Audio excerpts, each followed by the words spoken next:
I know when it comes to recording new things and posting about new things on new games and stuff like that, I could be, a little late or just not post them. I know I'm late to posting this onto YouTube, but I am not late about the game and what's been going on. I don't update on my channel, and I feel like I should do that more since I want to be more of like a variety YouTube channel. With that being said, there's this new FPS game that is dropping in 4 days. 4 days I've been waiting for it.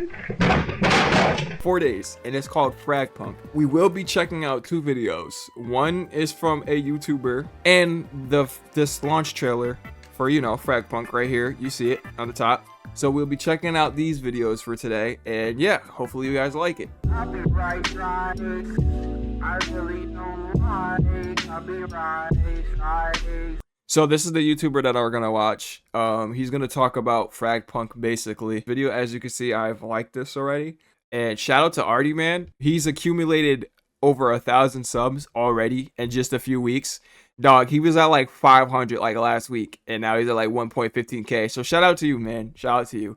So we're just gonna watch this video, and hopefully you guys enjoy it. Watch it with me, you know what I'm saying? So let's get it. Valorant asked, what if we took Counter-Strike and turned it into a hero shooter? This one worked. XDefiant asked, what if we took COD and turned it into a hero shooter? This one didn't work. Concord asked, what if we took Overwatch and turned it into a garbage fire? Hello? Oh, they are. Yo, Concord out here catching strays, man. So what are we doing then? We're charging how much for it? FRAGPUNK is the latest contender in a genre that just won't die. Hero shooters are everywhere. Hold on. They're in your recommendations, they're in your Steam wishlist. I don't know why it does this. In your nightmares, and they just keep coming. But here's the thing. Most of them don't survive. We've seen it over and over.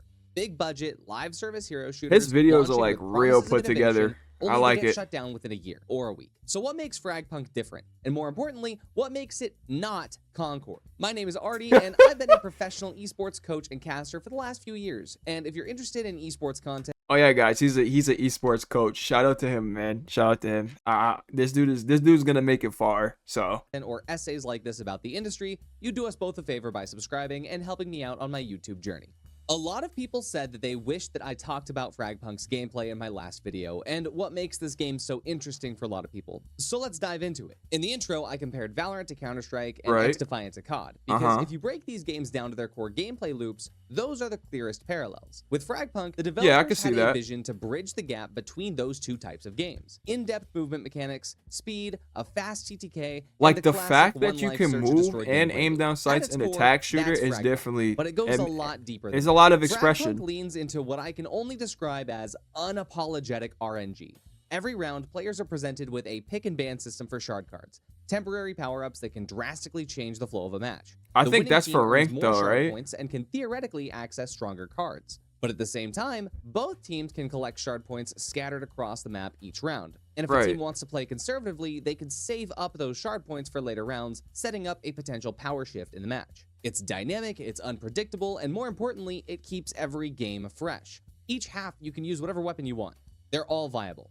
There's no in-game economy for the weapons, only that you get one of each per half. And if you die and lose the weapon in one round, then you don't have it in the next. You can also change characters each round like Siege, so if something isn't working or a specific character and weapon combo is going to be a better fit based on the cards that came up for the round, he blank screen, guys, keeping the player engaged even during the gap between rounds. The gunplay is tight, the movement has just the right amount of depth to it, with certain characters and cards being able to take advantage of it more than others, and the list goes on and on. I heard this card right here was broken. Adding something new. Now, yeah, Death's Embrace. I heard that card was insane. Instead of embracing chaos, it took the approach that was safe for investors and tried to avoid RNG at all costs in favor of a competitive structure. I heard Concord was just so slow. Like, I heard it was boring too. And then they wanted to charge you, what, 60 for it? Nah, that's crazy. Concord out here catching strays in this video. But in doing so, it ended up with mechanics that just felt like punishments. If you won a round, you couldn't use the same character again. And in order to reward you for changing your characters, they also had crew bonuses, where each character class had a specific bonus that would apply to you for the rest of the half after you played that character, and those bonuses would stack for the entire half. You could play a character that has, I don't know, faster reload 3 times, so that the 4th round you can reload insanely quickly. I don't know. I didn't play this game. You didn't either. And the point is, damn right I ain't play that game. Didn't do anything fun, new, or crazy. FRAGPUNK also has a big advantage over Concord in that it's free to play and not $40. Right. Yeah, Overwatch was $40 when it released, but that was almost a decade ago. Sony really saw that and thought, yeah, that would totally work in today's social and economic climate. So if we're being real, that's like 50% of the reason that FRAGPUNK is going to survive. But you already know that this video is a lot longer, so let's talk about the more interesting 50%. Concord likely spent a good amount of that $400 million on just the cinematics alone, whereas FRAGPUNK is focusing entirely on the gameplay first. If the game succeeds, then yeah, they probably will flush out what a Lancer is and how shard cards fit into the universe. All of this is already written.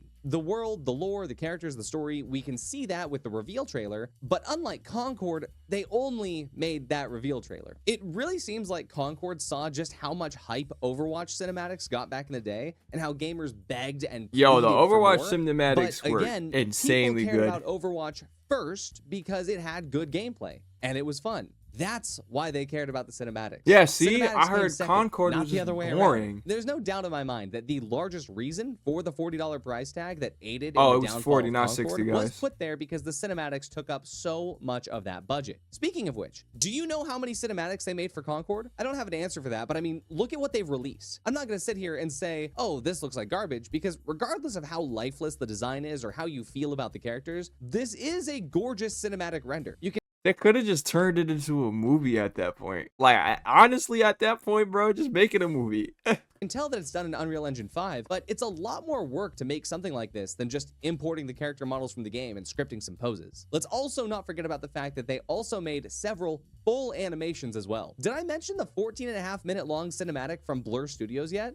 No? Okay, let's talk about this. Full disclosure, nobody knows exactly how the IP rights or monetization or partnership scheme worked for Amazon's Secret Level series. Each episode was produced by a different studio, but Concord's was produced by Blur Studios, one of the most prestigious and expensive animation studios that exists. It's unclear if the episode's production was paid for by Sony or by Amazon, but regardless, there absolutely was some cost that Sony paid for this game to be included in the series, let alone the creation of many of the assets used in the episode. Regardless of however that all played out, you can start to see where the issue is, where Concord really overspent on the cinematics and marketing and underspent on actual dev time. Look at the movement. It looks so slow. Oh my goodness. And the fact that the developers are trying to make the game not only fun, but unique in a way that makes it stand out in the current market. But as much as you can make these mechanics sound fun, a great concept isn't enough. You have to test it. You have to refine it and make sure that it not only works, but that it's an enjoyable experience for players. And I feel like the way FRAGPUNK is looking right now with all these game modes and how you can move, and it's not a regular tag shooter. Like, I feel like it's going to catch a lot of people's eye, and we need that. We need a game where it's going to catch people's attentions and hopefully keep them occupied. You know what I'm saying? Like, hopefully keep them in the game. I have faith in FRAGPUNK, so hopefully it does well.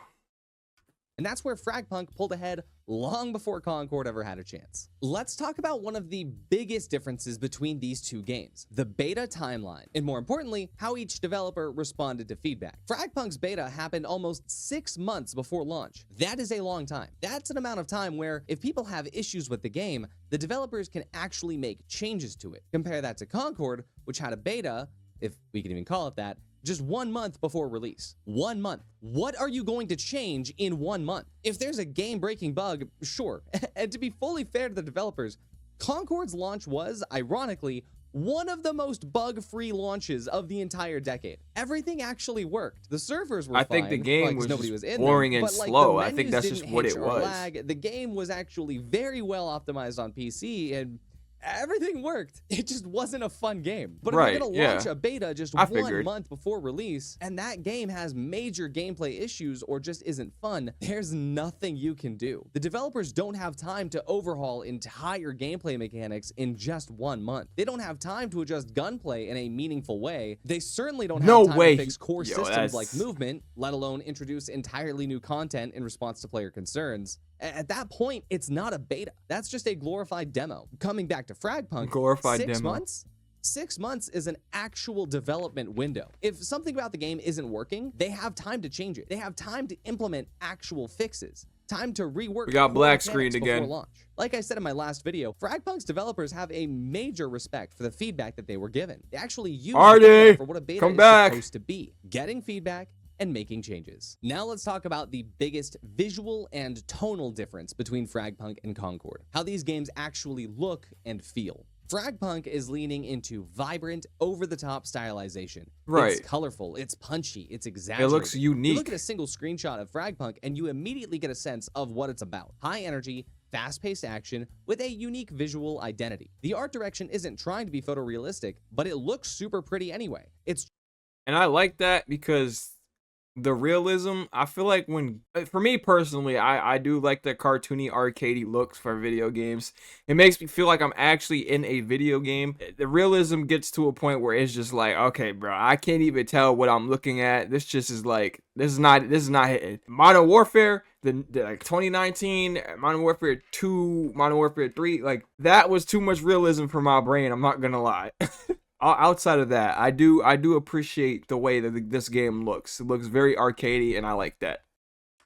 It's just trying to be expressive, and the characters have distinct silhouettes. The environments pop, and even the UI design is bursting with personality. And then there's Concord, a game that, despite being set in a sci-fi universe with a diverse cast of mercenaries, somehow looks incredibly generic. The color palette, muted. The character designs, bland. The environments, forgettable. It's like someone took the creative spark out of the concept art and replaced it with a corporate-approved, focus-tested, safe look. It's not that the graphics are bad. I mean, on a technical level, the game looks fine. It is an Unreal Engine 5 game, and it has that Unreal Engine 5 fidelity to it. But there's a difference between being high fidelity and then having an actual identity. And that, of course, carries over Yeah, that into is the tone very as true. well. FRAGPUNK is not taking itself too seriously. It's having fun with its world, with its characters, the mechanics. The moment-to-moment gameplay is designed to be chaotic and playful, and that energy carries into the way the game presents itself. I mean, you have shard cards that are changing the entire world around them. They haven't explained how that That is works, like that but who alone. cares? It's sick. Meanwhile, It's Concord awesome. is doing that thing where it tries so hard to be serious and cinematic